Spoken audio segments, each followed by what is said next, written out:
Baik, saya buka untuk sesi pertama. Assalamualaikum warahmatullahi wabarakatuh. Waalaikumsalam warahmatullahi wabarakatuh. Waalaikumsalam warahmatullahi wabarakatuh. Selamat pagi, Kak, Ibu, Bapak, dan juga Akang Teteh dan teman-teman semuanya. Hatur nuhun sudah menyempatkan waktu untuk datang ke acara kuliah dosen tamu yang saat ini digelar. Saat ini saya akan memimpin jalannya sesi pertama webinar atau kuliah dosen tamu pertama. Dan pematerinya atau dosen kita pada sesi pertama ini adalah beliau sering disapa Mang Amsi begitu. Sebelum dimulai pemateriannya, saya akan membacakan CV beliau terlebih dahulu. Kepada panitia, dipersilakan untuk share screen terlebih dahulu.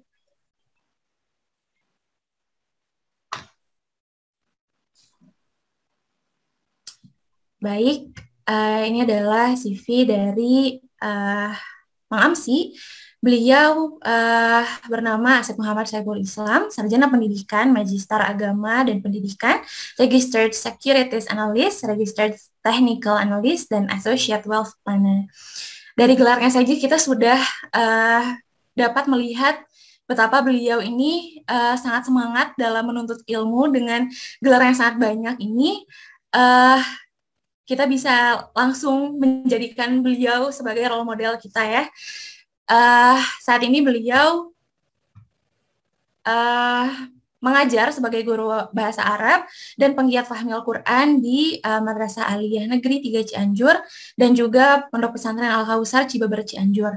Beliau juga dikenal sebagai founder syariahsaham.com dan platform khusus online pertama tentang investasi syariah di Indonesia.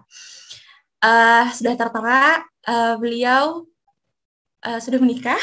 Ada juga nomor kontak dan juga email yang dapat dihubungi oleh teman-teman Bapak Ibu dan juga Akang Teteh. Boleh di scroll aja, Kang. Pendidikan terakhir beliau adalah Sekolah Pasca Sarjana UIN Syarif Hidayatullah Jakarta dalam prodi Pengkajian Islam dan konsentrasi pendidikan bahasa Arab.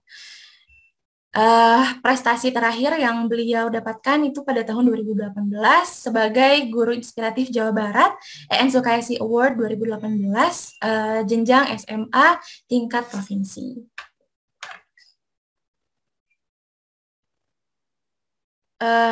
Apabila di scroll sampai bawah itu ada sampai 15 page, di mana berarti beliau sudah sangat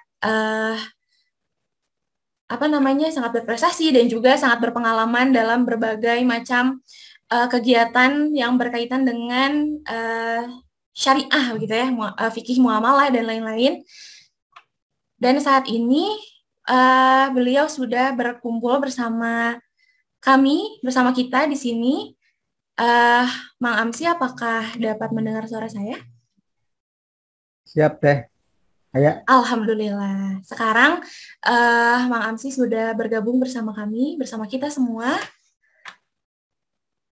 Apa kabar? Assalamualaikum, Kang Amsi. Apa kabar? Waalaikumsalam warahmatullahi wabarakatuh, Teh Dena. Ini suara saya jelas nggak ya? Jelas, alhamdulillah. Oke, siap.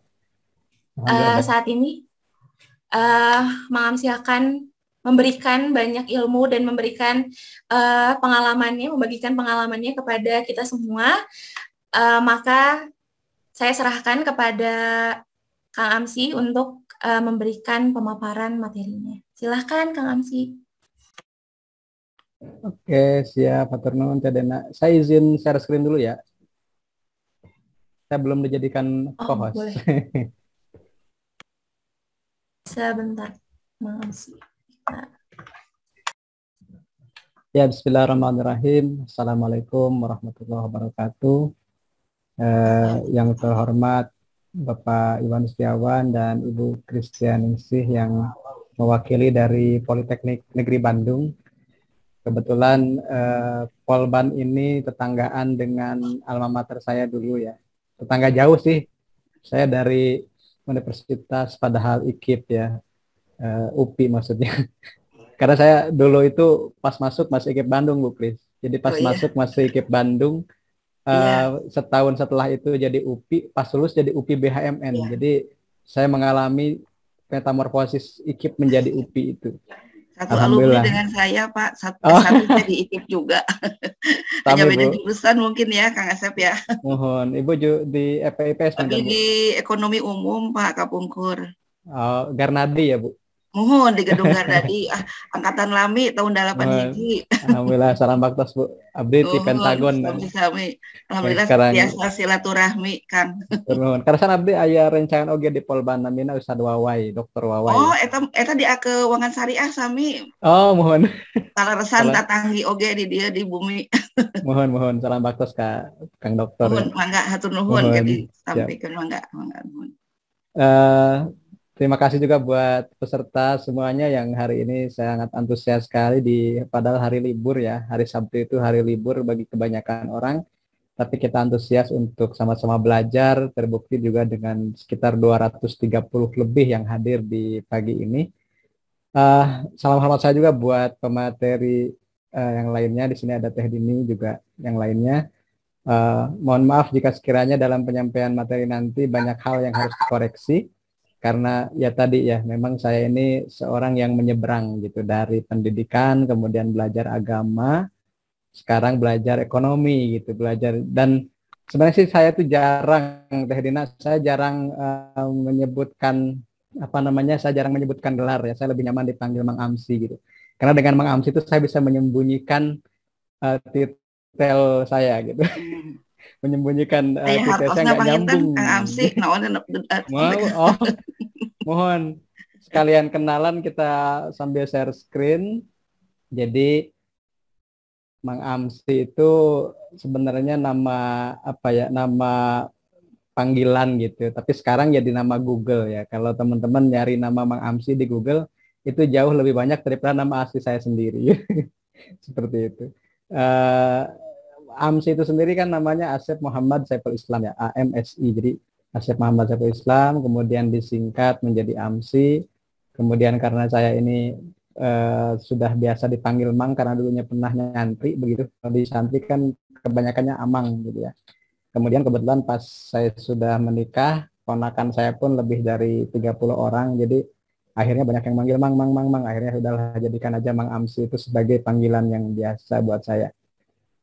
Dan tadi sudah dikenalkan, sehari-hari saya memang guru bahasa Arab. Jadi saya disclaimer dari awal kalau saya ngomong ekonomi atau tentang ekonomi syariah apalagi itu sekedar passion gitu, bukan keahlian saya. Jadi sharing pengalaman dan pengamalan. Mungkin nanti Teh Dini yang praktisi di perbankan syariah yang akan lebih otoritatif bicara tentang ekonomi syariah gitu ya. Jadi sehari-hari saya guru bahasa Arab, kemudian founder Syariah Saham. Alhamdulillah juga saya nulis buku Saham Syariah kelas pemula, dan biasa seperti nama saya disingkat, Amsi, buku pun disingkat Sari Kelapa ya, Saham Syariah kelas pemula. Nah, kemudian juga aktivitas terbaru saya diminta oleh teman-teman guru bahasa Arab menjadi ketua guru bahasa Arab Jawa Barat, kemudian juga aktif di masyarakat ekonomi syariah. Itu mungkin yang sedikit agak nyambung dengan apa yang dibahas hari ini karena saya juga ikut aktif di ekonomi syariah begitu. Ini artikel kita tentang saham syariah. Jadi kita itu sering mengirim artikel atau diminta diwawancari oleh beberapa media untuk bicara tentang saham syariah. Karena kebetulan alhamdulillah kita memang komunitas saham syariah pertama dan mungkin sekarang paling dikenal ya di Indonesia. Karena memang dulu ketika kita membuat komunitas itu sepi banget gitu, nggak ada orang yang banyak orang yang aware dengan saham syariah. Nah, ketika kita buat 2015, alhamdulillah sudah mulai ramai sekarang, dan alhamdulillah salah satu prestasi investasi di pasar modal syariah itu adalah tembusnya jumlah investor di angka 100.000 di Agustus 2021 ini. Kemudian juga teman-teman adik-adik yang generasi Z dan generasi milenial mungkin ya, itu mungkin lebih mengenal dengan platform Instagram. Kita juga ada Instagram di Mang_Amsi dan Syariah Saham. Juga saya juga sedang belajar membuat konten YouTube, ya belajar dari nol, dan alhamdulillah sekarang sudah banyak kontennya terkait dengan saham syariah ya, spesialisasinya seperti itu. Nah, ini bukunya teman-teman, kebetulan sekarang lagi ada big sale ya, 9.9 kan kemarinnya masih ada tuh imbasnya sampai hari ini. Teman-teman boleh cek, ini bukunya bisa tersedia di semua marketplace. Saya sudah cek Lazada yang terbaru itu sudah ada, tapi Lazada nggak diskon. Jadi yang sedang diskon itu sekarang Shopee, kemudian juga di Gramedia digitalnya sendiri. Jadi kalau teman-teman nanti bisa cek ya di situ. Karena saya mah berani promo buku gitu, bukan karena apa? Karena royaltinya ini 100% kita sedekahkan gitu. Jadi intinya kalau teman-teman beli buku ini, saya sebagai penulisnya tidak mengambil royaltinya. Tapi kalau ada yang membajak berarti dosanya 2 kali gitu ya. Menipu dan juga dia ngambil uang yang sebenarnya harusnya juga saya yang punya hak itu, tapi kita pun berikan ke yang lain. Jadi alhamdulillah sekarang sudah cetakan ketiga, terbitnya Juli 2020. Jadi dalam waktu kurang dari setahun alhamdulillah kita sudah 3 kali cetak. Dan teman-teman juga boleh mencarinya di Gramedia. Dan alhamdulillah untuk beberapa Gramedia itu masuk ke best seller dan best business ya. Jadi, terima kasih atas kepercayaan dari teman-teman semuanya. Disclaimer. Nah, ini disclaimer itu kalau nanti ada penyebutan instrumen, teman-teman bukan berarti beli atau jual ya. Rekomendasi beli atau jual, tapi hanya sekedar informasi. Dan silahkan sesuaikan dengan profil risiko masing-masing. Nah, karena tema saya tentang milenial, usia muda gitu ya, ini sebenarnya materinya cukup baru buat saya. Jadi kemarin juga membuat materinya lumayan cari-cari data dulu ya. Nah, ini adalah hasil sensus penduduk yang terbaru di 2020. Kita bisa ngecek ya. Mohon maaf, saya izin coret-coret nih. Ya. Kita cek di sini bahwa mungkin adik-adik lahirnya di sekitaran ini ya, generasi Z. Jadi sebenarnya milenial itu kayaknya generasi saya dan Teh Dini deh itu milenial ya.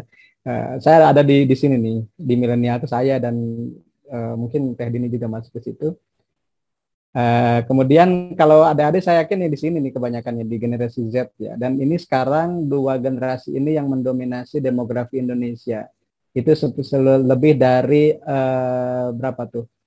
26 ditambah 28 ya, 54%. Artinya lebih dari setengahnya penduduk Indonesia itu berada di usia muda. Di usia kalau sekarang itu berarti di usia 2012 itu sekarang 9 tahun ya. Di usia 9 tahun sampai usia 40 tahun. Jadi 9 sampai 40 tahun itu 54%-nya penduduk kita. Artinya Indonesia adalah negara muda gitu. 20 tahun ke depan, maka teman-teman adik-adik ini akan menjadi pemimpin negara ini. Jadi katakanlah nanti ada target Indonesia Emas 2045, 100 tahun kemerdekaan itu Indonesia Emas. Dan yang akan menggerakkan Indonesia itu ada adik-adik semua gitu. Kalau sekarang adik-adik baru masuk kuliah umur sekitar 17-18. Karena saya pun ngajar di Madrasah Aliyah. Madrasah Aliyah itu kan setara SMA ya. Jadi saya ngajar satu tingkat di bawah perguruan tinggi. Jadi menyiapkan untuk untuk dunia kerja itu sudah kita antisipasi juga ketika di SMA. Kenapa? Karena kalau sudah SMA itu pilihannya kan kalau nggak kuliah, menikah gitu kan, kemudian mesantren atau kerja. Nah, seperti itu. Nah, ternyata di 2020 ini kita bisa melihat secara demografis Indonesia itu usianya masih sangat muda gitu ya. Nah, sebagai generasi Z, maka literasi digital itu menjadi suatu hal yang mutlak dimiliki gitu. Di sini berkaitan dengan kreativitas, kolaborasi, kemudian berpikir kritis dan rajin mengevaluasi, memahami berbagai perbedaan sosial dan budaya, menghimpun informasi, kemudian keamanan yang sifatnya digital, misalnya tidak cyber ya, mengantisipasi dari cybercrime, kemudian juga misalnya skill yang fungsional dan praktikal, dan juga seorang komunikator.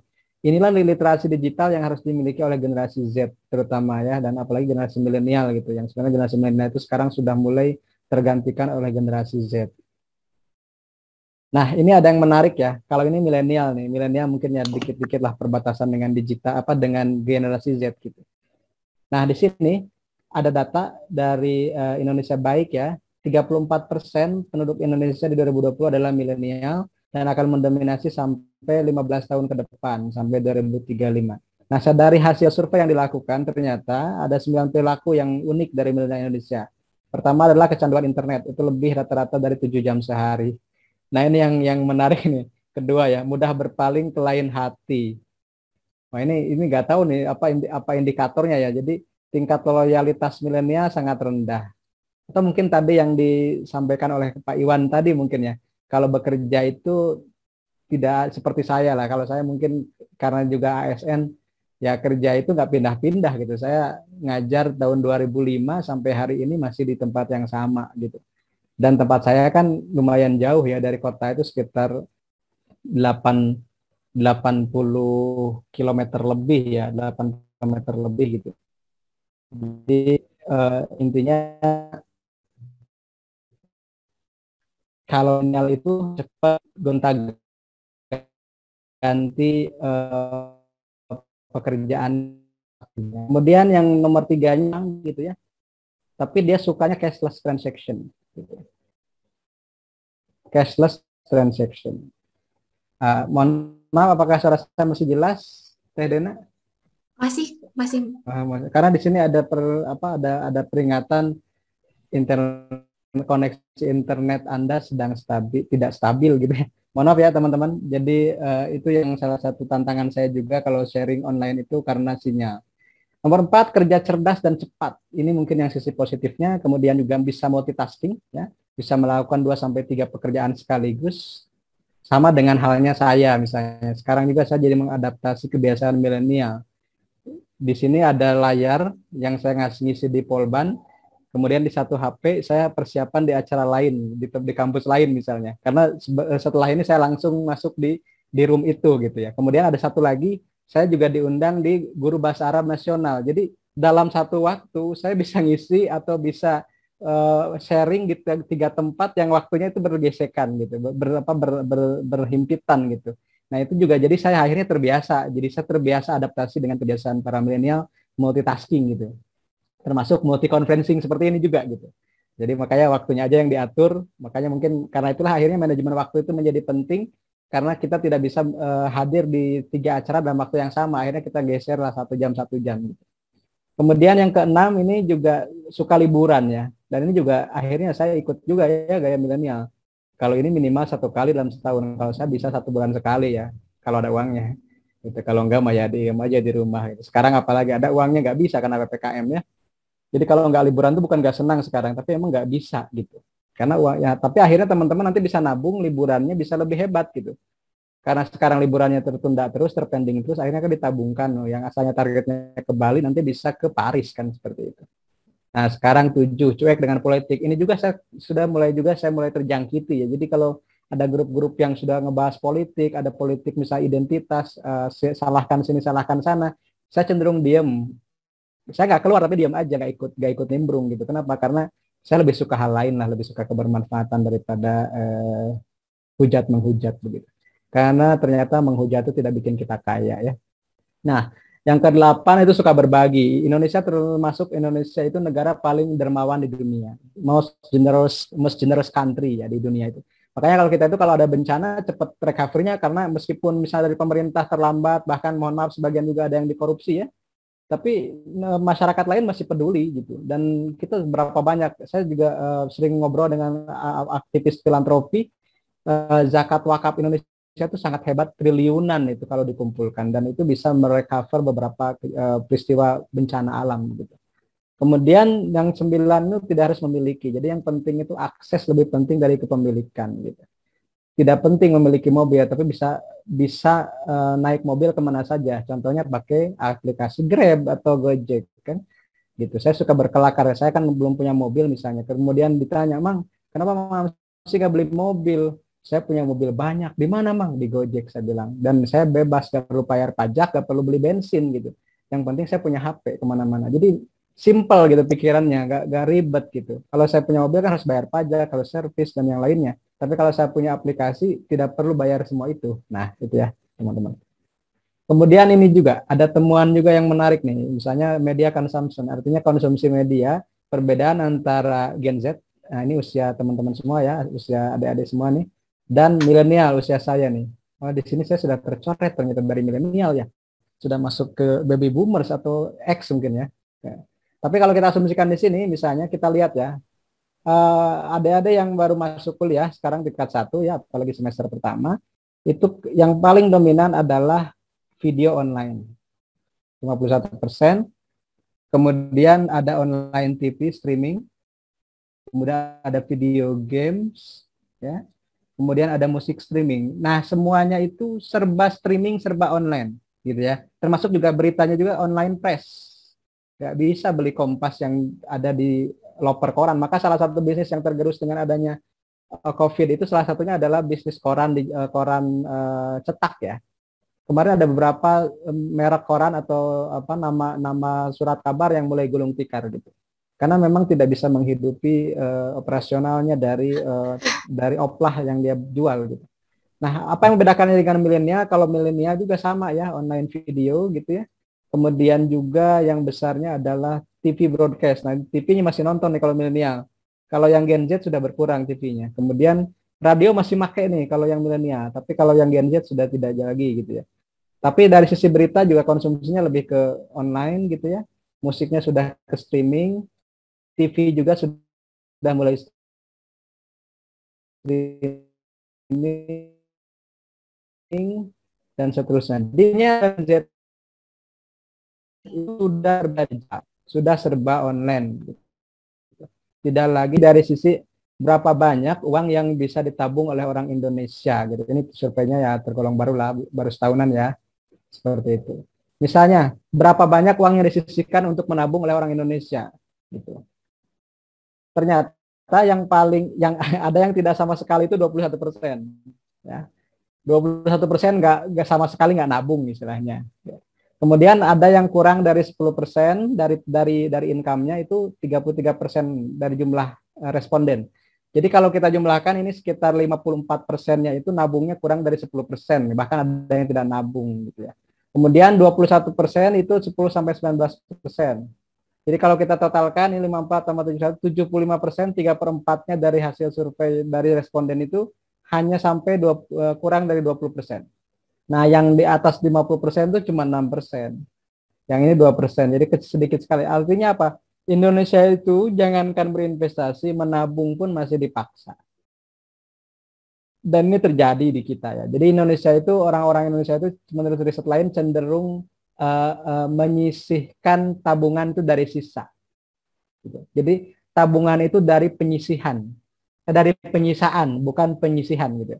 Dari menyisakan, bukan menyisihkan. Nah, kalau menyisihkan itu kan di awal, misalnya sebelum belanja apapun tabungan dulu. Nah, saya itu salah satu yang sekarang itu tabungan itu ya disisihkan. Artinya auto debit gitu. Asuransi auto debit, tabungan pendidikan auto debit. Jadi di awal-awal itu udah tabungan dulu gitu, baru belanja. Nah, karena kalau tidak dipaksa seperti itu, ya nanti juga akan berimbas kepada perencanaan keuangan lain yang terganggu. Nah, kemudian yang menariknya adalah adik-adik yang baru masuk ini, yang di tataran masih kuliah ya, ternyata itu lebih bagus dalam memulai menabung ketimbang milenial kayak saya, gitu ya. Jadi yang mulai menabung sebelum usia 22 itu ternyata generasi Z itu lebih memiliki kebiasaan menabung lebih bagus ketimbang milenial. Nah, ini juga peluang dan potensi buat adik-adik semua. Kemudian sering dan sangat sering stick to budget, artinya patuh dengan anggaran. Misalnya kalau sudah ditentukan sekian buat jajan, sekian buat nabung, sekian buat hangout dengan teman-teman, generasi Z lebih patuh ketimbang milenial. Nah, seperti itu. Jadi dari sini kita dapat kabar baiknya bahwa adik-adik semua itu ternyata lebih gemar menabung ketimbang kakak-kakak kakak kelas atau seusia saya gitu ya. Kalau saya sih kayaknya milenialnya udah milenial coret, karena saya dulu ketika awal saya ngisi ya tahun 2016 pertama kali saya diundang seminar nasional itu, saya masih mengklaim diri saya milenial begitu karena usia saya memang masih milenial. Tapi kalau sekarang kayaknya saya bukan milenial, tapi lebih ke prophetical age ya, usia kenabian ya. Karena sudah mau 40-an lebih lah, sudah mikirnya bukan mikir lagi harta gitu, tapi mikirnya harti gitu ya. Nah, kemudian juga ini yang menarik ya. Jadi kalau ini sebenarnya ini baby boomers, ini Gen X ya, Gen X, ini milenial, ini generasi Z. Nah, teman-teman di generasi Z itu yang paling relevan atau yang paling sesuai kualifikasi profesionalnya itu adalah manajemen bisnis, studi psikologis, dan pengembangan pendidikan. Kalau angkatan saya, itu kebanyakan di sini. Entrepreneurship, marketing, global studies, dan journalism. angkatan di atas saya itu lebih ke ekonomi komersial, kerja di pengembangan dan pendidikan yang sifatnya kerja ujungnya gitu ya, tenaga kerja atau misalnya mendorong untuk menjadi kerja. Kemudian juga sainsnya itu lebih ke informasi dan keputusan. Teman-teman ada di ranah yang hijau ini. Makanya kalau teman-teman sekarang kuliah di manajemen keuangan syariah sebenarnya sudah cocok karena di situ sudah nyambung dengan manajemen bisnis, studi psikologis juga ya, karena studi psikologis ini dibutuhkan sekarang banyak orang yang bermasalah secara psikologis. Jadi banyak studi-studi baru tentang ilmu-ilmu kejiwaan gitu ya. Nah, jadi ini teman-teman ada di sini, ada di yang hijau ini. Kalau saya ada di yang biru ini. Nah, kemudian di Asia Pasifik nih. Di Asia Pasifik ini menurut survei terbaru nih 2021 ya. Jadi saya banyaknya hasil survei aja buat menyemangati, kan tujuannya memang motivasi teman-teman ya. Ternyata 70% atau 7 dari 10 generasi Z dan milenial itu sangat tertarik atau terinspirasi untuk mulai sebuah bisnis. Jadi sekarang kita ada di era entrepreneurship gitu, bukan di era labor gitu, di era buruh bukan, tapi udah mulai berpikir bagaimana memulai suatu bisnis gitu. Kemudian 54% dari generasi Z dan milenial itu percaya bahwa ya usia mereka atau rentang usia mereka itu akan membantu kesempatannya dalam kesuksesan bisnis karena masih jauh gitu ya, masih jauh, usianya masih sangat muda gitu. Jadi dia percaya bahwa itu akan mempengaruhi kesuksesan bisnisnya. Karena itu 61% percaya harus lebih baik dalam mengadaptasi teknologi. Gitu ya. Kemudian 51% juga harus mencoba teknologi baru gitu. Kemudian yang 44% itu memiliki ide yang segar dan belum tereksplorasi sebelumnya. Makanya kenapa sekali kita banyak sekarang muncul startup yang disruptif ya. Siapa tahu dulu kita tidak pernah menyangka adanya Grab dan Gojek itu bisa mendisrupsi sekarang, bahkan bukan hanya, kalau teman-teman perhatikan ya, kalau ada perhatikan, saya dari dulu suka diskusi dengan teman-teman. Gojek dan Grab itu sebenarnya bukan membidik ojek online-nya. Tapi mereka ini akan menjadi mendisrupsi teknologi keuangan, fintech-nya. Nah, kemudian juga akan mengubah pola pandang orang terhadap cashless transaction. Maka sekarang sudah terbukti GoPay itu sampai sekarang itu ada fenomena, mungkin nanti Teh Dini yang lebih bisa menjelaskan, ada fenomena fintech bisa akuisisi bank konvensional atau bank yang ada kantor cabangnya gitu. Misalnya Gojek lewat GoPay itu akhirnya mengakuisisi Bank Artos Indonesia. Kebetulan Bank Artos Indonesia itu kalau teman-teman di Bandung ya, main-main di Bandung ya, di Pasar Baru itu dulu ada Bank Artos Indonesia. Di pasar bukan di pasar baru, di Jalan Gardu Jati atau apalah daerah situ ya. Itu ada Bank Artos Indonesia. Nah, sekarang sudah diakuisisi oleh GoPay dan akhirnya menjadi Bank Jago. Dan sekarang kapitalisasinya itu sudah masuk 10 besar di Indonesia. Pada awalnya cuma dari aplikasi. Nah, itu yang kita sebut sebagai startup yang disruptif. Ya. Dan teman-teman ada di era itu. Gitu ya. Nah, di sini misalnya, kenapa sih ada 5 alasan generasi Z dan milenial itu tertarik untuk entrepreneurship? Ya. Kebanyakannya karena mengikuti passion. Kemudian menjadi bosan diri, kemudian ingin fleksibilitas dalam pekerjaan, menyupport keluarga atau membantu keluarga, dan juga mengikuti ingin ada perubahan karir gitu. Kemudian apa sih faktor yang bisa memboost atau bisa meningkatkan suksesnya bisnis atau entrepreneurship dari Gen Z dan milenial? Ternyata itu ada edukasi atau training yang lebih lanjut, kemudian juga sumber keuangan yang tambahan, dan bisa mengakses ke tool bisnis. Jadi intinya teman-teman karena ada di era sini, ada di Gen Z dan milenial, maka entrepreneurship itu adalah sebuah keniscayaan yang harus dipelajari oleh teman-teman semua. Nah, kita masuk sekarang ke ranah investasi. Jadi di data terbaru berdasar per Agustus kemarin, karena September kan baru berjalan ya. Per Agustus kemarin jumlah investor pasar modal itu 6,1 juta dan ini naik 57% sejak awal tahun. Untuk reksadana sendiri naik 72%, untuk sukuk ya atau surat berharga negara naik 22%, dan yang sudah tercatat di Custodian Central Africa ini saham ya, saham itu naik 59%. Jadi semuanya mengalami kenaikan yang signifikan.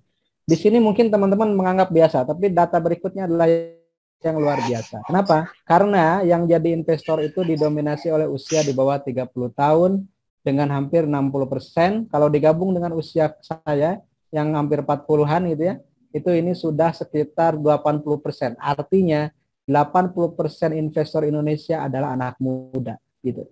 80% investor ini anak muda. Kemudian juga yang paling mendominasi itu dari sisi pekerjaannya itu pegawai atau karyawan. Tapi yang menarik di sini, penghasilannya itu tidak perlu banyak, itu cuma 10 sampai 100 juta per tahun. Ya. Aset ini per tahun kalau tidak salah. 10 sampai 100 juta. Artinya dengan uang yang ratusan ribu aja teman-teman bisa menjadi investor. Dan pendidikannya pun nggak perlu tinggi, 55%-nya itu lulusan SMA. Itu data terbaru ya. Kemudian generasi Z Indonesia, nah ini yang menariknya. Saya kaitkan sekarang dengan ekonomi syariah. Meskipun orang Indonesia itu sangat cepat dalam adaptasi teknologi, tapi bagi generasi Z Indonesia, agama itu masih dianggap sebagai hal yang paling penting. Nah ini kita cek di sini ya. Komitmen terhadap agama menjadi salah satu faktor kebahagiaan generasi Z. Jadi ketika ada pertanyaan apa sih yang membuat Anda bahagia kepada generasi Z, 93% itu menjawab agama. Nah, jadi agama itu menjadi alasan utama untuk bahagia. Ini survei ya. Survei tahun berapa nih? Tahun 2021 kayaknya, atau 2020. 2017 ya ternyata ya. 2017 ini. Masih baru lah, masih belum 5 tahun. Nah, kemudian ini berita di tahun ini, generasi milenial jadi pangsa pasar pengembangan ekonomi syariah. Jadi setelah tadi kita mengenal peluang dan tantangan milenial dan juga karakter milenial dan generasi Z, ternyata itu menjadi market share bagi pengembangan ekonomi syariah. Nah, ekonomi syariah sendiri kan mungkin teman-teman udah paham, tapi ini saya kutip dari Master Plan Ekonomi Syariah Indonesia yang terbaru ya, bahwa ekonomi syariah diartikan sebagai sistem ekonomi yang berlandaskan prinsip Islam atau syariah. Dan itu mencakup yang keuangan maupun sektor real ya. Juga harus memberikan manfaat atau masalah yang merata dan berkelanjutan. Itu tujuan dari ekonomi syariah. Nah, ini perkembangannya. Tahun 92 kita udah ada bank syariah pertama kali ya. Kemudian juga ada unit usaha syariah tahun 98. Makanya di sini muncul BCA syariah, perbatas syariah dan seterusnya. Terus ada sukuk ya. Sukuk perbankan syariah juga. Kemudian juga ada dana sosial syariah lewat wakaf. Ada jaminan produk halal. Ini master plan ekonomi syariah yang kita bahas. Kemudian juga ada Komite Nasional Keuangan Syariah. Kebetulan kemarin saya diundang oleh KNEKS, kan Komite Nasional Ekonomi Keuangan Syariah, untuk sama-sama membuat sebuah perangkat edukasi untuk securities crowdfunding. Jadi itu masih baru dan alhamdulillah saya mendapat undangan dari KNEKS untuk sama-sama merumuskan materi edukasinya. Nah, kemudian juga ini adalah arsitekturnya nanti, bahwa target Indonesia ini ujungnya adalah pusat ekonomi dan keuangan syariah dunia. Nah, ini juga dilihat dari berbagai misalnya peningkatan aset usaha syariah, keuangannya, kemudian misalnya di sini ada pembiayaan, indeks literasinya, ada juga inisiasi internasional dan seterusnya. Dan di sini ini akhirnya harus dikuatkan ekonomi syariahnya, keuangan ekonomi. Yang pertama adalah terusnya ini ada kebijakan ekonomi syariah daerah, nasional sampai internasional gitu ya. Nah, ini yang nanti akan dicapai oleh Indonesia. Jadi menguatkan masing-masing ekonomi syariahnya, kemudian dari sisi halal value chain atau misalnya rantai transaksi halal, kemudian keuangan syariah, UMKM dan juga ekonomi digital. Nah, ini yang menarik, Indonesia itu berdasarkan riset ya di tahun 2018 kalau tidak salah riset. Itu masih di bawah ini nih peringkatnya. Kemudian untuk top halal food Indonesia ada di belum masuk ya di sini ya. Kemudian halal finance ada di ke-10, halal travel ada ke-4, kemudian halal fashion ada di yang kedua, halal media itu tidak ada ya. Kemudian halal farmaceutical atau farmasi juga belum ada. Tapi di tahun 2020 ini bergeser. Indonesia sekarang naik ke peringkat ke-4. Nah, ini 2020 nih yang terbaru ya. Kemudian negara dengan jumlah transaksi terbanyak Indonesia sekarang naik. Nah, ini jadi mengalami kenaikan juga ya. Misalnya dari fashion ke-3, halal food ke-4, media ke-5, Islamic finance ke-6, farmasi ke-7, travel ke-8 atau Muslim friendly travel ke-8. Nah, ini menjadi Dan juga dari ini nih, perbankan, keuangan juga sekarang sudah mulai masuk 10 besar. Apalagi nanti Ted ini bisa menjelaskan setelah adanya merger BSI, kita menjadi targetnya menjadi bank syariah 10 besar di dunia. Sekarang sudah masuk 7 besar di Indonesia ya. Seperti itu. Nah, kemudian ini juga perkembangan aset keuangan syariah kita terus naik, perbankan naik, IKNB, industri keuangan non-bank juga naik, aset pasar modal syariah juga naik. Artinya dari grafik ini kita bisa menyimpulkan secara kasat mata bahwa ekonomi syariah di Indonesia itu sedang mengalami pertumbuhan atau tren yang signifikan. Nah, ini yang terbaru juga di dunia saham, kita ada 100.000 investor syariah Indonesia, per Agustus itu sekitar 100.200 sekian gitu ya. Besok insya Allah ada tulisan saya juga yang akan naik ke salah satu media ngebahas ini. Kemudian kalau bicara fatwa, kalau orang Indonesia itu selalu nanya, karena tadi agama adalah hal yang paling penting ya. Kalau ditanya gitu misalnya, apa sih fatwanya di Indonesia? Kita hafalkan aja nomornya cantik kok, 20, 40, 80 ya. 2 kali 4 sama dengan 8 gitu ya. Nah, ini pakai rumus nih. Nolnya abaikan nih. 2 kali 4 sama dengan 8. Ini tentang reksadana, ini tentang prinsip prinsip syariah dalam investasi. Kalau yang ini prinsip syariah dalam saham. Tahunnya lihat, ini tahunnya genap, fatwanya genap, tahunnya ganjil. Fatwanya genap, tahunnya ganjil. Fatwanya genap, tahunnya ganjil. 3 ditambah 8, 11 ya, cocokologi aja lah teman-teman. Nah ini yang terbaru, fatwa nomor 135 tentang 2020 ya, nomornya ganjil, tahunnya genap. Itu sebaliknya, kalau yang ini kan nomornya genap, tahunnya ganjil, kalau yang ini nomornya ganjil, tahunnya genap. Dan nomornya ini ada unik. Angka pertama ganjil, tiga angka ganjil pertama, 135, 135. Kemudian boleh baca lengkap di situ fatwanya, saya nggak akan jelaskan di sini karena mungkin waktu juga ya. Nah ini yang menarik ya. Jadi kita sudah ada kapitalisasinya itu untuk indeks saham syariah Indonesia itu sekitar 3.300 triliun dari total 7.000 triliun. Artinya sudah hampir 50% kapitalisasinya. Kemudian ini sukuk. Kalau sukuk ini obligasi syariah dan sekarang sedang rilis sukuk retail 015 dari pemerintah ya. Sukuk pun mengalami pertumbuhan yang sangat signifikan di 2021 gitu ya. Kemudian ini sukuk korporasi atau sukuk perusahaan juga mengalami pertumbuhan. Kemudian reksadana mengalami pertumbuhan jumlahnya meskipun secara nilai bersihnya turun karena ada pandemi ya.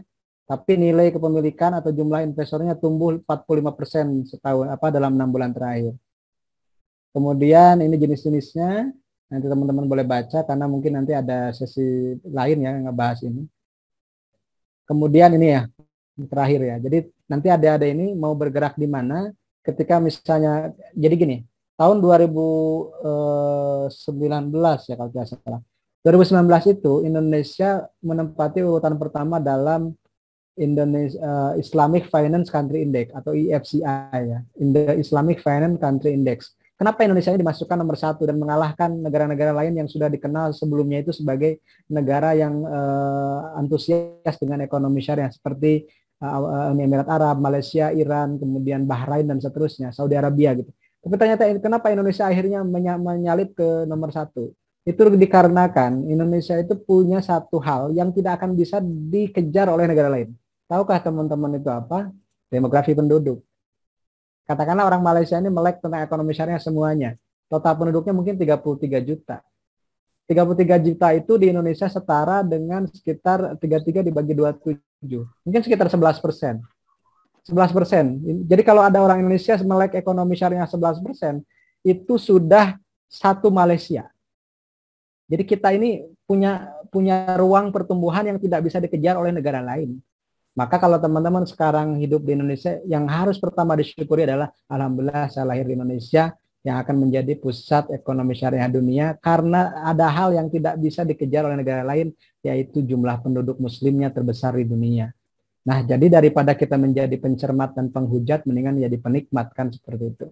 Kalau saya mengatakannya daripada, kalau sering diucapkan dalam satu peribahasa kan, daripada mengutuki kegelapan lebih baik ambil lilin dan nyalakan atau ambil lampu dan nyalakan kan seperti itu.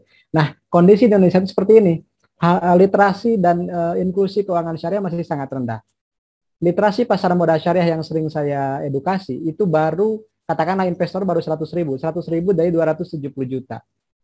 itu kan cuma berapa? 0,04%. Artinya masih ada 99,96% yang belum melek. Bayangkanlah teman-teman, 99,96% yang belum melek tentang pasar modal syariah.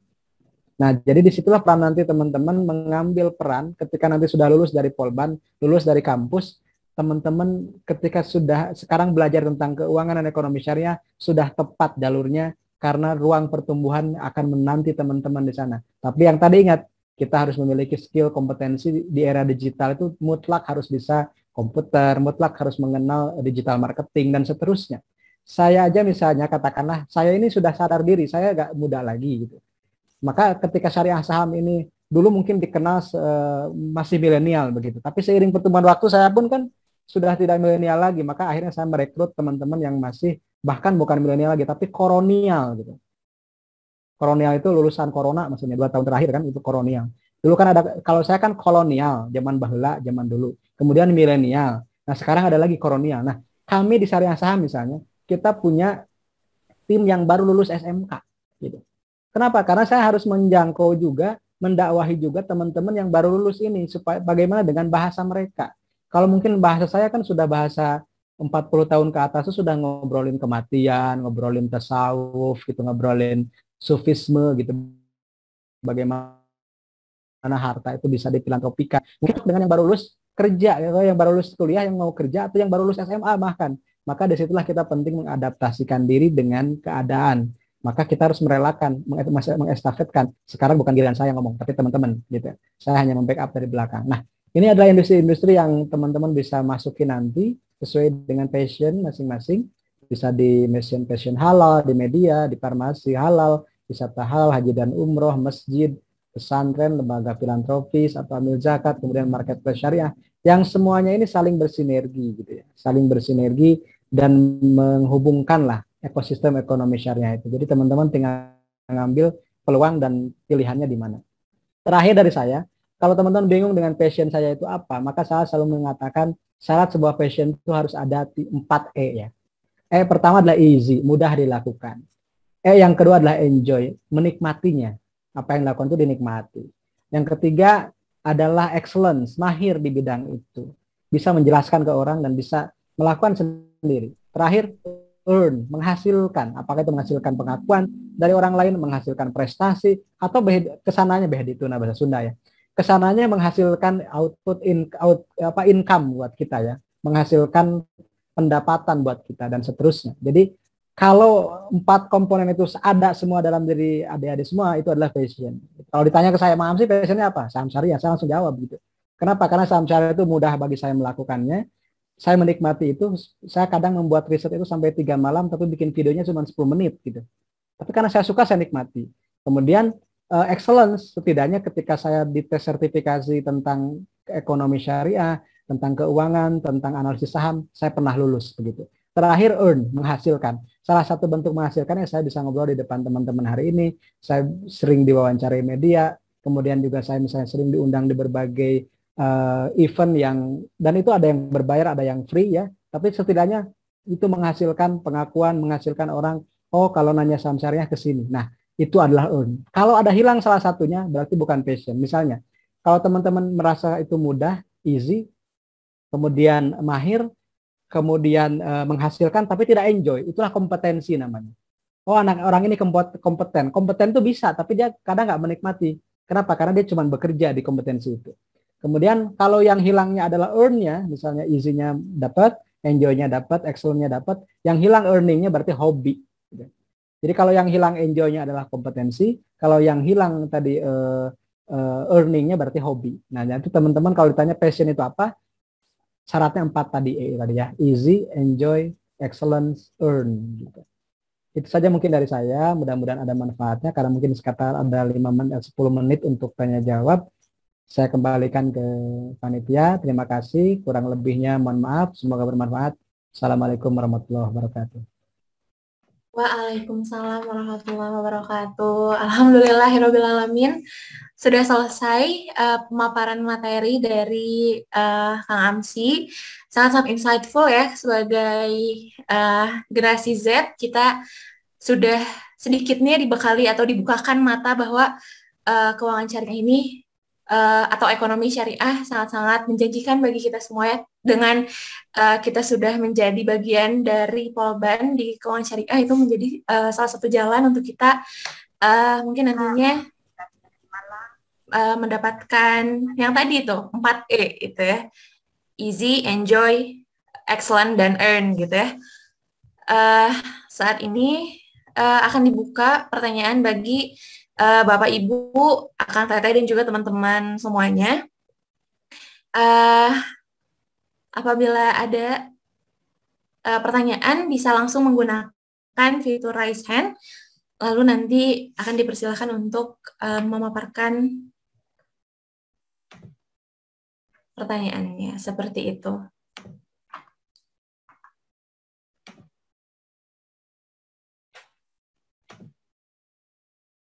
Sudah ada ini yang raise hand.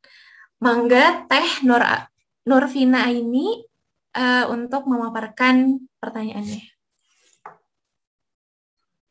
Baik, sebelumnya terima kasih kepada moderator. Sebelumnya mohon maaf saya tidak bisa on cam karena terkendala kuota. Kalau misalnya on cam nanti takutnya live. Baiklah, mangga. Ya, izin bertanya sebelumnya ke Mang Amsi. Pertanyaannya, bagaimana cara kita menentukan untuk menempatkan dana investasi kita di mana, khususnya untuk generasi Z, misalnya saham syariah atau reksadana syariah yang saat ini bisa dibilang sedang hype gitu, agar generasi Z atau kita tidak hanya ikut tren atau ikut-ikutan saja, dan apa saja yang harus diperhatikan oleh generasi Z dalam berinvestasi atau untuk memulai berinvestasi. Terima kasih. Sama-sama, Teh. Kepada Mang Amsi, apakah akan langsung dijawab saja? Langsung jawab aja, Teh Lina. Boleh, Mangga. Ya, pertanyaannya sangat bagus dan menarik dari Teh Nurvina ini ya. Jadi pertanyaannya, apa sih yang harus dilakukan untuk memulai investasi dan pilihannya apa? Saya selalu menyebutkan investasi itu, tapi mohon maaf kalau agak vulgar ya, tapi nggak vulgar deh. Harus tahu GT-Man. Gitu. Langsung kalau yang ngerti pasti Kang Ilham pasti senyum-senyum tuh. GT-Man itu kan merek underwear ya, dan sahamnya ada di bursa gitu, kodenya RICY, Ricky Putra Globalindo gitu. Nah, tapi maksud saya GT-Man itu bukan itu. GT-Man itu singkatan, kembali lagi singkatan supaya gampang aja. GT-Man nulisnya, GT-Man, G-nya itu goal, target, tujuan keuangan kita mau apa. Kemudian T-nya time frame, berapa lama ingin dicapai, man-nya instrumen. Jadi kalau ditanya tadi Teh Vina nanya, saya harus beli apa, saya harus milih apa. Jadi milih itu terakhir, instrumen itu terakhir. Yang paling penting pertama itu goal-nya dulu. Misalnya saya mau nikah 5 tahun lagi. Saya mau nikah itu tujuan, goal, time frame 5 tahun lagi, instrumennya apa yang cocok buat 5 tahun lagi buat nikah. Nah, terus dikaji lagi nih, menikah itu kalau nggak jadi berisikonya malu kan, gitu. Jadi yang harus dicapainya itu kira-kira kalau nggak tercapai gimana? Nah, makanya kalau biaya nikah saya tidak menyarankan di saham. Kenapa? Karena nanti pas mau nikah uangnya nggak ada kan jadi nggak jadi. Gitu, tergerus 50%-nya gitu kan. Nah, makanya yang setelah tadi GT-Man, berikutnya yang kita lakukan adalah pakai tagar saya. Tagar yang selalu saya gaungkan adalah kenal risiko, kanal rezeki. Kenal risiko, kanal rezeki. Jadi yang paling penting itu bukan harus di saham, bukan harus di emas, bukan harus di reksadananya, tapi kenali risiko kita, kenali profil risiko kita, baru kita akan menjadi kanal rezekinya apa. Contoh begini, kalau teman-teman ketika ditanya apakah sanggup hilang uang dalam waktu beberapa bulan ke depan 5% ternyata tidak siap, berarti jangan di saham. Secara profil risiko kan ada yang defensif, konservatif, moderat, agresif, very agresif gitu. Itu risk profile. Dan itu kita bisa tahu dengan menjawab self assessment pertanyaan, misalnya usia Anda berapa. Karena usia juga menentukan profil risiko. Kalau usia kita masih muda, itu bisa ngambil yang agresif. Tapi kalau usia kita sudah mulai 50 tahun, nggak disarankan masuk saham. Nanti sahamnya turun, yang ada jantungan gitu. Tadinya mau untung, makan sakit. Nah, itu kan tidak boleh. Nah. Jadi pertama itu usia. Kemudian kesiapan menanggung risiko. Berapa persen siap rugi. Kemudian berapa lama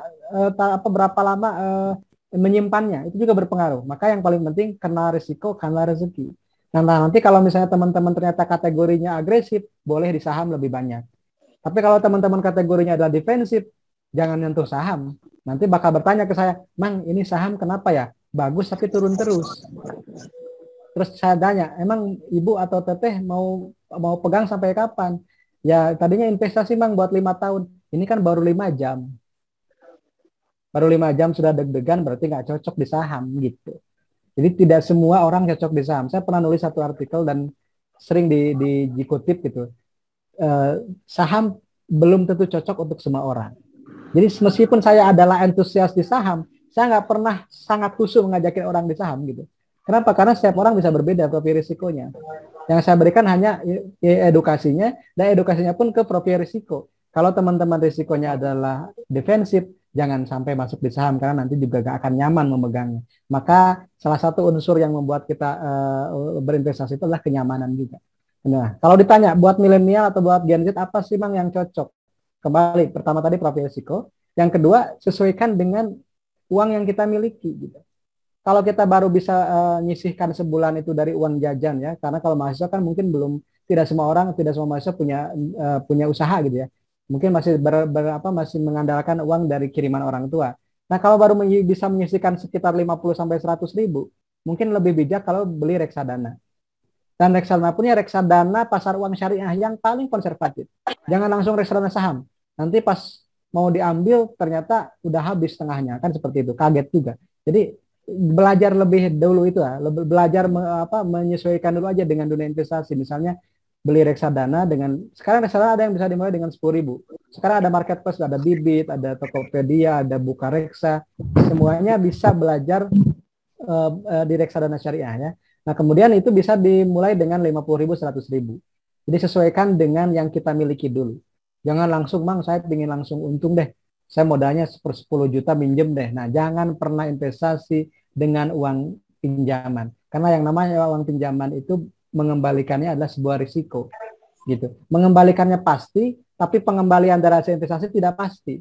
Jadi kita sudah menggadaikan diri untuk mengambil sesuatu yang pasti harus dibayar dengan sesuatu yang tidak pasti membayar. Jadi nanti jomplang tuh. Kan seperti itu. Maka saya tidak tapi memang salah satu adrenalinnya Gen Z dan milenial kan suka coba-coba dan nekat gitu. Saking nekatnya nanti akhirnya kan gitu, beli saham all in ketika sudah tidak ada lagi modal terus jatuh sampai 30%, jualnya di Bukalapak. Kan nggak ada yang mau beli saham di Bukalapak. Jualnya di OLX. Saham itu bukan sepeda bekas. Itu kenapa? Karena orang itu langsung terjun tapi literasinya masih rendah gitu. Nekat itu namanya. Yang ada sesuatu yang membedakan antara berani dengan nekat. Berani itu adalah ada ilmunya. Kalau nekat itu nyemplung duluan baru nyari ilmunya. Nah, kebanyakan orang sekarang itu nyemplung duluan baru belajar. Akhirnya banyak modal yang habis. Banyak uang yang habis buat membayar keteledoran kita. Mungkin itu Teh. Baik, bagaimana Teh? Apakah cukup atau masih ingin bertanya lagi? Mungkin cukup. Makasih banyak buat Kang Alci atas penjelasannya, sangat jelas. Sami-sami. Makasih banyak. Sami-sami Teh. Jadi learning by doing ya Kang? Betul. Sambil belajar sedikit-sedikit. Betul. Kita beralih ke pertanyaan selanjutnya. Ini agak-agak panjang ya sebetulnya. Boleh. Sip. Dari Teh Wulan Nuryandari, izin bertanya Bang Amsi. Beberapa waktu lalu saya membaca beberapa postingan mengenai sebagian kelompok yang berpendapat bahwa sesuatu yang mengandung keharuman itu tetap haram walau cuma 0,001%. Termasuk pada saham yang menurut MUI diperbolehkan selama hutang berbasis ribanya tidak lebih dari 45% dan pendapatan tidak halal tidak lebih dari 10%. Bagi mereka, saham pada perusahaan ISI atau ISSI itu tetap haram, sehingga menganjurkan masyarakat lebih baik tidak invest pada perusahaan tersebut. Sementara yang saya tahu tentang fatwa MUI itu diambil dari musyawarah para ulama di Indonesia. Pertanyaannya, bagaimana pendapat Mang Amsi terkait hal tersebut? Karena saya rasa dengan adanya framing tersebut, orang-orang jadi agak ragu buat investasi saham. Padahal pangsa pasar saham Indonesia cukup menjanjikan. Oke, pertanyaannya panjang, menarik, dan menggelitik gitu, dan juga sering ditanyakan. Terima kasih Teh Wulan pertanyaannya.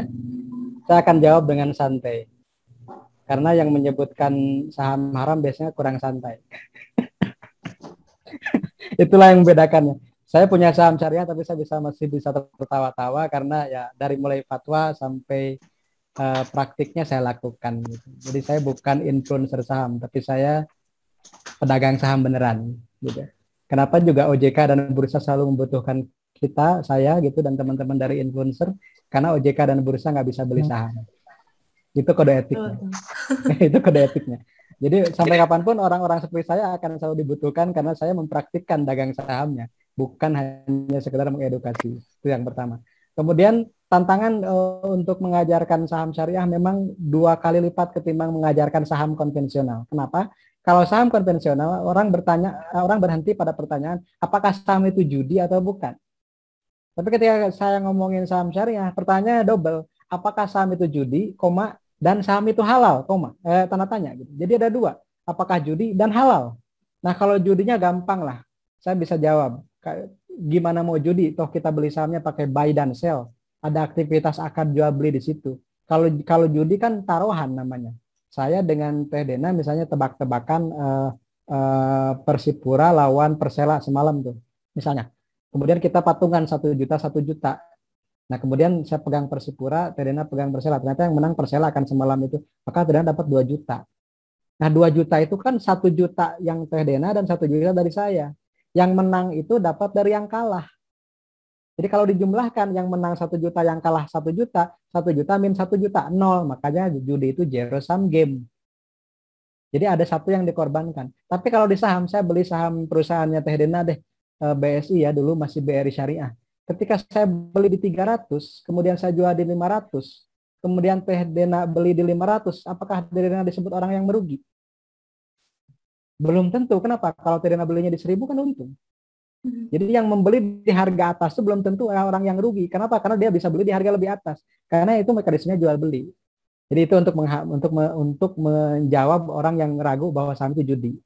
Nah, yang kedua, pertanyaannya apakah itu halal, Mang? Oke, saya jawab. Coba saya tantang nih kepada orang yang suka dikit-dikit haram, haram kok dikit. Jadi saya tantangnya gini. Coba tunjukkan negara mana yang sudah ada syariah council atau dewan fatwanya yang menyebutkan bahwa syarat saham atau perusahaan syariah itu harus 0% tidak ada bunga dan 0% tidak ada non halal. Kalau ada negaranya silakan tanya ke saya. Arab Saudi lebih parah dibanding kita kriterianya. Kalau saya harus katakan. Padahal Ustadz ini katakanlah berkiblat ke Saudi Arabia. Karena saya tahu Ustadznya siapa. Kemudian Malaysia saja yang paling restriktif itu Malaysia. Itu pendapatan non halalnya maksimal 5%. Masih ada. Masih ada. Kemudian utang berbasis bunganya maksimal 30% atau 33%. Masih ada juga. Turki juga sama. Inggris juga sama. Dow Jones Islamic Market juga sama. Kenapa? Karena kadang yang menyebutkan tadi, ini gak bisa ini semuanya haram. Karena masih ada unsur yang haramnya. Oke, saya tanya. Kalau makanan minuman memang ada dalilnya. Idah talatal halal wa haram golibatil haram. Jika bercampur makanan haram dan halal, maka yang menang adalah yang haram. Itu di makanan. Karena makanan zatnya nggak bisa dipisahkan. Tapi yang namanya keuangan, coba tanya Teh Dini. Kalau ada pendapatan non halal kan bisa dipisahin. Dan itu ada kewajiban di reksadana dan perbankan. Itu ada kewajiban, ada POJK-nya untuk pendapatan non halal itu disisihkan untuk dana sosial. Itu ada sampai POJK-nya ada. Di kita itu sebenarnya regulasi dan fatwa itu sudah sangat memanjakan investor. Tapi mindset kita yang masih menutupi itu karena belum bisa move on. Begitu. Kemudian yang tadi ya, masalah 45% itu kan ijtihad, Mang. Kenapa sih 45%? Kenapa sih 30%? Oke, ada kaidah. Ma la yudraku kulluh la yudraku kulluh. Sesuatu yang tidak bisa dikejar semuanya jangan ditinggalin semuanya. Di Indonesia belum sempurna ekonomi syariahnya. Tapi apa lantas kita tinggalkan dan membuat ekosistem baru? Saya tanya, ekosistem baru itu berhasil atau tidak sekarang? Sudah punya bank terbesar atau tidak? Sudah punya reksadana atau tidak? Sudah punya manajemen investasi syariah atau tidak? Kalau cuma bisa menyalahkan, tapi tidak menyolehkan, itu adalah bukan solusi bagi saya. Ma la yudraku kulluh, la yudraku kulluh. Sesuatu yang tidak bisa dikejar semuanya, jangan ditinggalin semuanya. Kalau saya, katakanlah orang yang kurang mampu, cuman punya baju robek-robek, dan tidak menutup aurat, apakah saya tidak sholat karena tidak menutup aurat? Tidak. Saya sholat saja, nanti sambil menyempurnakan pakaian saya. Seperti itu. Kalau dibaca fatwanya itu kalau cuma kriteria mungkin akan bias. Tapi kalau teman-teman baca dengan alasannya kenapa sampai muncul 45% dan 10%, maka akan muncul di situ umumul balwa. Umumul balwa itu kita sekarang tidak mungkin tidak terhindar dari yang namanya ribawi. Masih ada debu-debu riba. Bahkan yang mengharamkan riba pun masih pakai baju yang hasil beli dari uang ribawi gitu. Jadi kita tidak bisa lepas dari itu. Maka ada umumul balwa. Kemudian ada asas kasroh galabah kilah. Mana yang paling banyak, mana yang paling sedikit. Jadi kalau kita membaca landasan fatwanya secara utuh, tidak langsung mengambil kepada hukum akhirnya, kita akan lebih bijak dalam menyikapi ini. Tapi pada akhirnya, dak ma yuribuk ila ma la yuribuk. Tinggalkan apa yang meragukanmu pada apa yang tidak meragukanmu. Kalau memang saham itu ragu buat Anda, jangan pernah. Karena yang akan menjadi haram itu bukan sahamnya, tapi keraguannya. Al-yakin la yuzalu bisyak. Keyakinan tidak bisa hilang dengan keraguan. Saya jadi ngebahas usul fikih ini ya, bukan saham ya. Tapi nggak apa-apa lah, itu bukti saya pernah belajar bahasa Arab ya, dikit. Karena mungkin Bu Kris itu, Bu Kris itu paham banget kalau bahasa Arab itu seperti pesantren. Karena belum ada jurusan PAI. Jadi saya itu belajar semua hal. Usul fikih belajar, tafsir hadis belajar. Setidaknya masih ada yang ingat lah dikit gitu. Jadi intinya salah satu kenapa saya juga lebih antusias di bidang saham syariah. Karena saya punya modal dasar di pelajaran agama yang pernah saya pelajari. Sekaligus juga belajar ekonomi, belajar praktisnya, belajar jurnal-jurnal terbarunya. Dan itu menjadikan kalau pertanyaan-pertanyaan seperti ini, akhirnya saya jawabnya begitu. Kalau memang ragu, jangan. Tapi tidak perlu juga ngajak orang dan menuduh orang itu masih haram, masih tidak bersih begitu dan yang lainnya. Minimal saya itu nggak nerangin saham sambil senyum-senyum, Bu. Tapi biasanya yang suka haram-haram itu jarang senyum biasanya gitu. Karena dia terlalu sibuk dengan mengharamkan yang lain. Terima kasih. Mudah-mudahan ini yang selalu diingat Kang Amsi nanti mahasiswa keuangan syariah. Betul, Dengan betul. ini kan jadi selalu ingat ke Kang Amsi, oh iya kalimat seperti itu gitu mungkin Kang Amsi. Mohon Bu, mohon. Jadi kalau saya sih inginnya teman-teman ini komprehensif gitu. Jadi ketika memandang sesuatu itu bukan dari keluaran outputnya langsung, tapi kenapa sih metodologi fatwa BSN MUI itu adalah yang terbaik di dunia karena graduasinya, urutannya itu, mekanismenya itu sangat memenuhi kaidah dari istinbat gitu. Kalau teman-teman kaji, jadi fatwanya jangan langsung ke isi ya, tapi dari awal tuh ayat Quran, hadis, qaul ulama baru memutuskan. Nah, itu kan memutuskan itu hasil kajian. Jadi benar tadi kata Teh Wulan, ini kan ulama itu ulama yang otoritatif di bidang ekonomi dan di bidang fikih. Apalah artinya saya dibanding pada beliau-beliau begitu. Saya aja manut kok sama beliau. Jadi kalaulah nanti pun di akhirat ditanya, kalau ujung-ujung bawa akhirat nih ceritanya, Mang nanti gimana dong? Gampang, saya kan ikut MUI. Ya kalau mau nyalain MUI aja, bukan saya. Daripada saya mengklaim bahwa saya yang benar, nanti dia yang tanggung jawab. Jadi kalau ada umat yang nanya, saya yang tanggung jawab, kan saya nggak mau. Jadi saya mendingan ngelempar aja. MUI aja tuh yang bikin, karena itu kan ijma gitu ya, ijtihad kolektif. Kalau ini kan ijtihad pribadi kan seperti itu. Dan itu memang selalu ada. Perbedaan pendapat itu kana nasu ummatan wahidah wa la yazaluna mukhtalifin. Al-Baqarah 213. Pada awalnya manusia itu kan bersatu, tapi akan senantiasa berbeda pendapat karena itu adalah fitrah. Mungkin itu. Baik, alhamdulillah sangat rinci dan juga dikaitkannya langsung dengan hadis dan juga Al-Quran yang seharusnya membuat kita yakin juga ya, maksudnya nantinya tidak akan ada keraguan lagi bahwa ya saham ini sudah bisa gitu kita lakukan saat ini gitu. Saat ini apakah Akang, Teteh, dan juga teman-teman masih ada yang memiliki pertanyaan? Bisa langsung karena masih ada waktu sekitar 10 menit lagi untuk sesi tanya jawab begitu.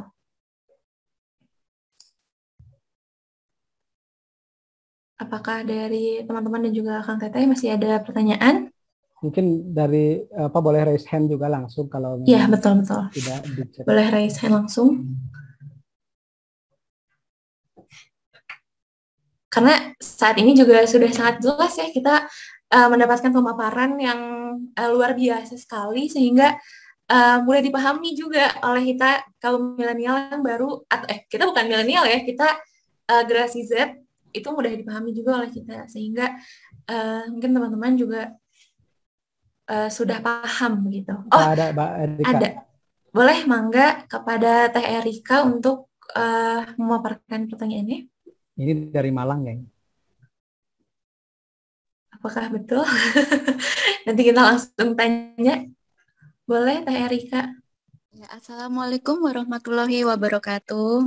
Waalaikumsalam warahmatullahi wabarakatuh. Mungkin karena sinyal kurang bagus, jadi saya off cam aja ya. Baik. Ya. Sebelumnya ini saya terima kasih sekali, hatur nuhun buat Mang Amsi.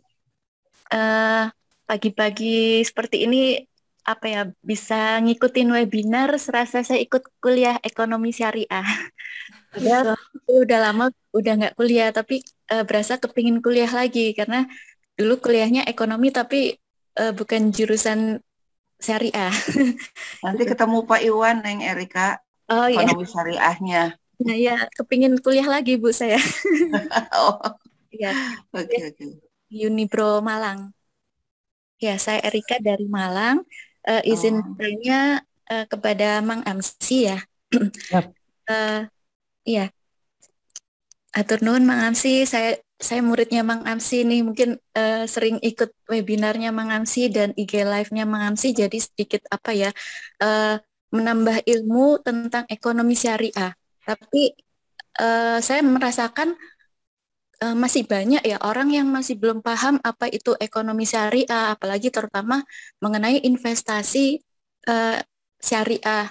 Jadi kalau misalkan kita sebagai generasi milenial ini, bagaimana ya cara kita bisa mungkin memberikan informasi atau setidaknya mengedukasi kepada orang-orang yang di atas kita, maksudnya yang mungkin yang lebih tua ataupun yang lebih muda untuk bisa belajar mengenai keuangan syariah atau ekonomi syariah tanpa kita bermaksud menggurui mereka. Mungkin dari lingkungan yang terdekat dulu, teman atau saudara, gimana kita bisa membantu meningkatkan literasi mereka, karena kan masih banyak orang-orang di sekitar kita itu kepingnya berinvestasi tapi hasilnya pengennya cepat.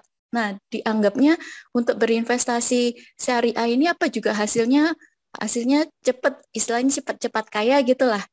Nah, itu kan masih banyak anggapan negatif orang-orang di sekitar kita. Terus bagaimana dengan adanya bonus demografi ini, kan seharusnya banyak juga yang anak muda itu lebih melek investasi lah istilahnya.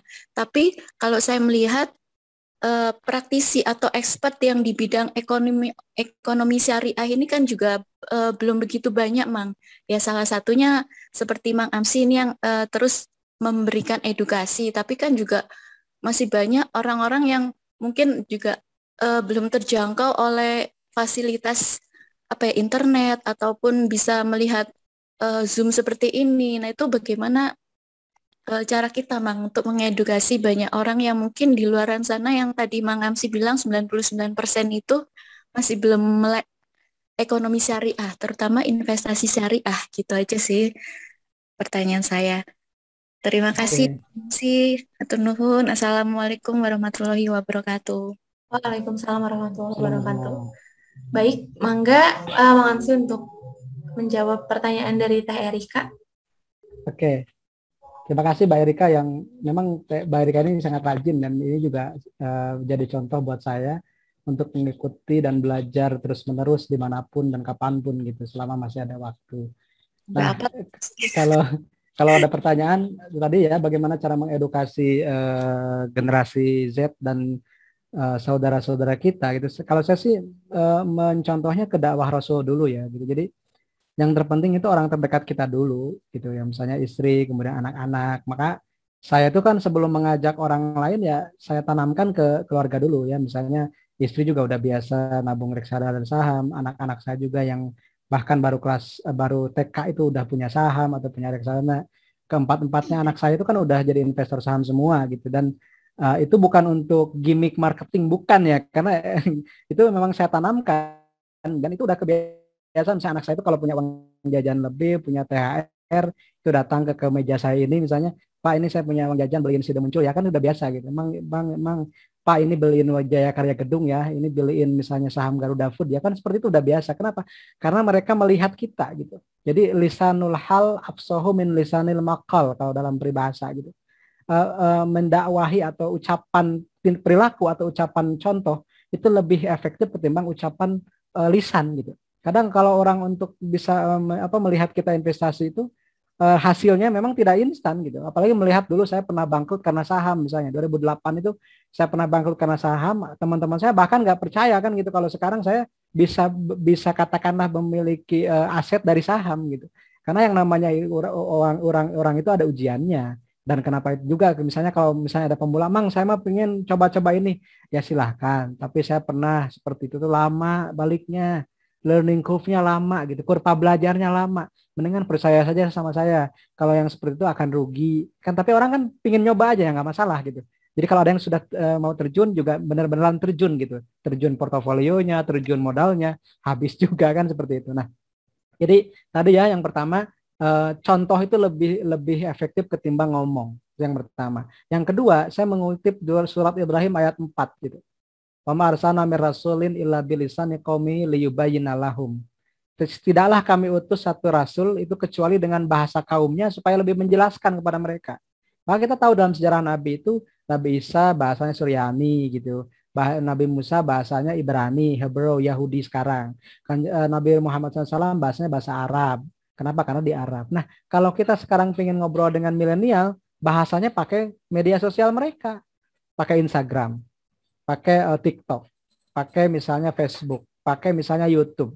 Ya, saya juga punya riset lain. Misalnya 50% lebih milenial kalau ditanya mau jadi apa, kebanyakan kan jadi YouTuber, jadi content creator, jadi digital marketer. Gak ada sekarang dokter pilot itu. Kalau zaman saya ya, mau jadi apa nanti? Mau jadi dokter, mau jadi pilot. Bener ya tadi ini ya, kayak gitu dulu ya. Kalau sekarang mau jadi apa? YouTuber.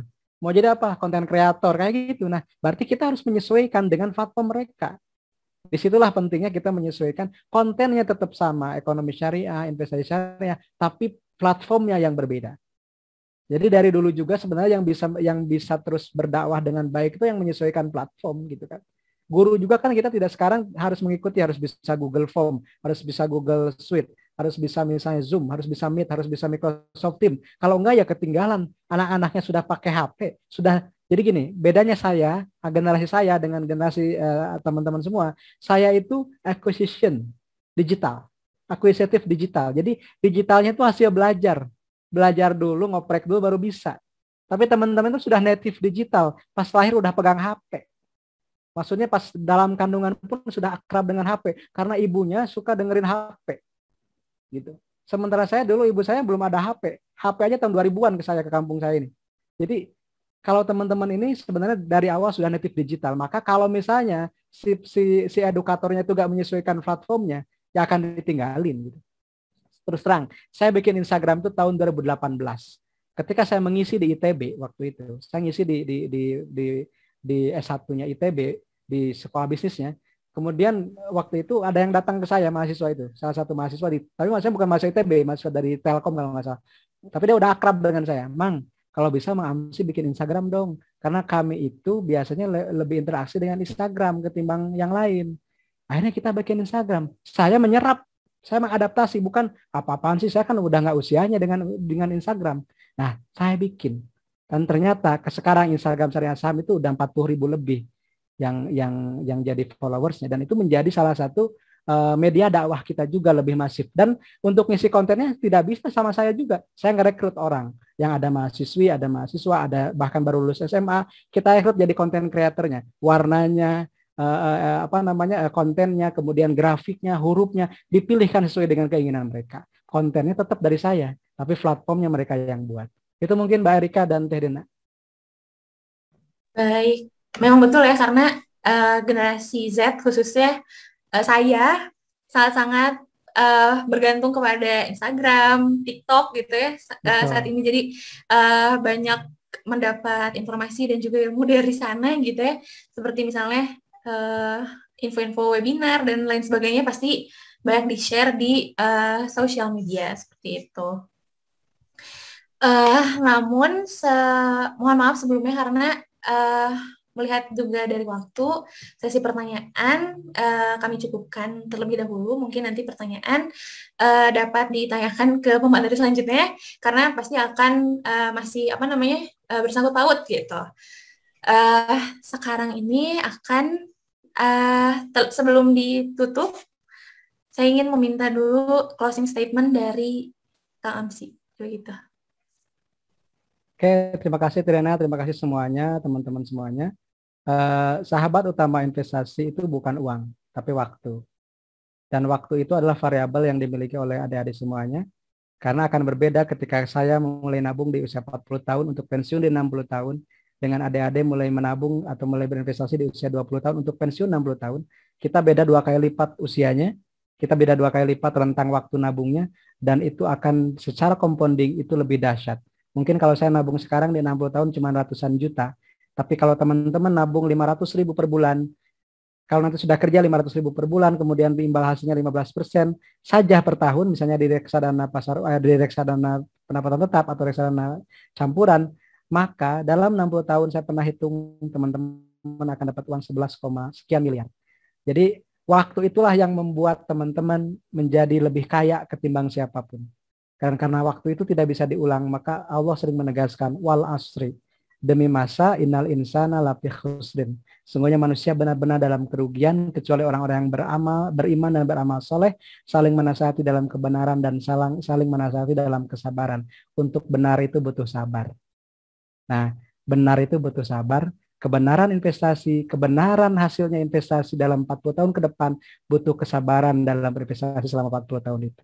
Jadi Al-Asr itu sangat inspiratif dan intuitif buat kita semua, termasuk dalam investasi. Terima kasih. Assalamualaikum warahmatullahi wabarakatuh. Waalaikumsalam warahmatullahi wabarakatuh. Sekarang akan ada simbolis pemberian plakat terlebih dahulu kepada Kang Amsi dan juga sesi dokumentasi begitu. Kepada panitia, mangga untuk share screen. Mungkin langsung aja, Din. Nggak perlu share screen. Oh, mangga.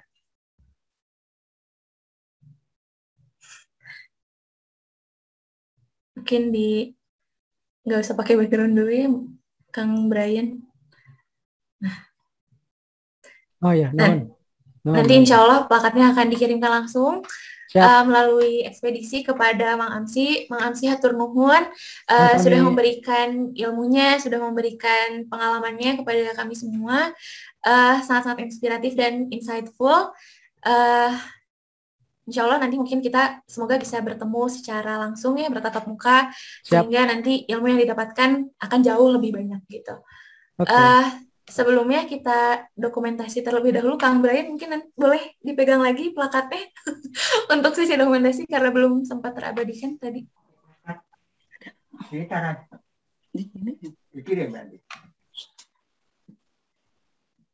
Oke. Kita foto terlebih dahulu. Sebentar. 1, 2, 3. Siap. Sudah. Hatur nuhun Kang Amsi sekali lagi. Sami-sami Bu Kris nuhun sadayana. Hatur nuhun Kang Amsi. Sami-sami. Kayak diulem deui panginten sanes waktu. Hatur nuhun. Turun pisan Ibu. Nuhun sami-sami. Saya izin live ya teman-teman ke sebelah. Mangga. Semoga lancar Mang Amsi webinar selanjutnya. Ya mohon maaf ya buat pemateri yang lain saya nggak bisa hadir sampai akhir. Ya. Mangga. Assalamualaikum. Waalaikumsalam warahmatullahi wabarakatuh.